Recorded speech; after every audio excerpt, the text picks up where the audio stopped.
Hello good morning साथियों। आज की अगर बात करते हैं तो बड़ी सूचना है आपके लिए। अगर जो आप उत्तर प्रदेश से संबंधित है, क्योंकि आपको भी पता है 2022 में यूपी में चुनाव होने वाला है और जिसके अंतर्गत सरकार कहीं न कहीं नए नए चीजों का प्रयोग कर रही है। और उसी आधार पर अगर बात करते हैं तो अभी परसों ही आपके राज्य सरकार के वित्त मंत्री सुरेश खन्ना के द्वारा आपके उत्तर प्रदेश का एक अनुपूरक बजट भी पेश किया गया और इसी के माध्यम से सरकार ने एक नए अनाउंसमेंट की बात की है। ये अनाउंसमेंट क्या है, तो सरकार के द्वारा विशेषतः ये घोषित किया गया है कि 3 अलग अलग जो आपकी प्रतियोगी परीक्षाएं होती हैं, कॉम्पिटिटिव एग्जाम होते हैं, उसके अंतर्गत जो भी छात्र या फिर स्टूडेंट या फिर कॉम्पिटिटर शामिल होगा उसको कहीं न कहीं सरकार के द्वारा कुछ प्रमुख चीजें उपलब्ध कराई जाएंगी। और इनकी अगर बात करते हैं तो उनका स्वरूप कुछ इस तरीके से होगा, चाहे वो लैपटॉप होगा, चाहे वो आपका टैबलेट होगा। विशेषतः अब ये 3 प्रतियोगी परीक्षाएं होंगी कौन सी, तो ध्यान रखिएगा। हमारे यहाँ पे चूंकि आप भी जानते हैं कि 3 प्रकार की जो कंडीशन होती है आपके डिप्लोमा वगैरह की, जब आप पढ़ाई करते हैं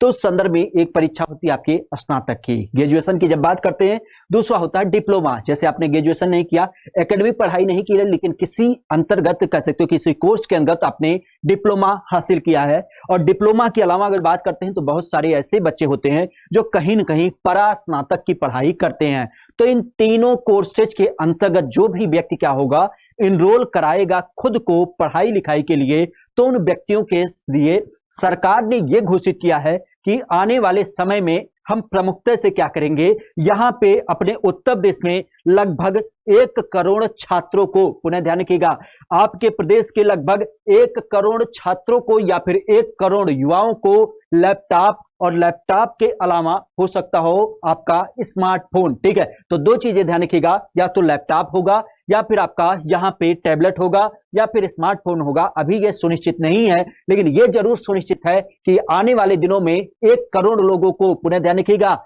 हमारे प्रदेश की वर्तमान में जो जनसंख्या है 2011 के अनुरूप वो है 19,98,12,341। और इसके अलावा अगर बात करते हैं तो सरकार हमेशा कहती है कि आज के समय में उत्तर प्रदेश की जनसंख्या लगभग 23 करोड़ है और उस 23 करोड़ जनसंख्या के अंतर्गत एक बड़ा भाग 1 करोड़ लोगों को चाहे टैबलेट या फिर स्मार्टफोन कहीं न कहीं सरकार के द्वारा दिया जाएगा। और इसके लिए एक बड़ी व्यवस्था कर भी ली गई है। खास करके जब आपका अनुपूरक बजट पेश किया गया तो उस बजट के अंतर्गत 3000 करोड़ रुपए का एक कोष,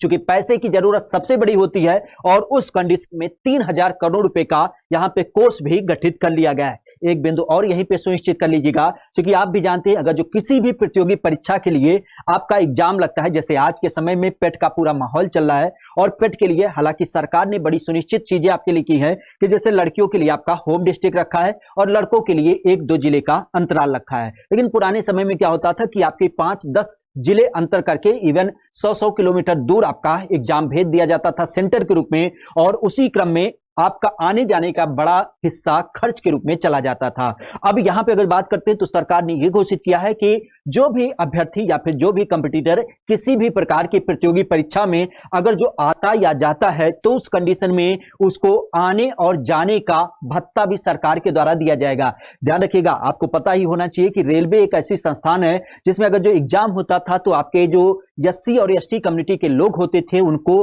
रेलवे का पास मिलता था। यह केवल उन लोगों के लिए उपलब्ध था। लेकिन उत्तर प्रदेश सरकार ने यह सुनिश्चित किया है कि आने वाले दिनों में जितने भी प्रतियोगी परीक्षा से संबंधित आपके एग्जाम होंगे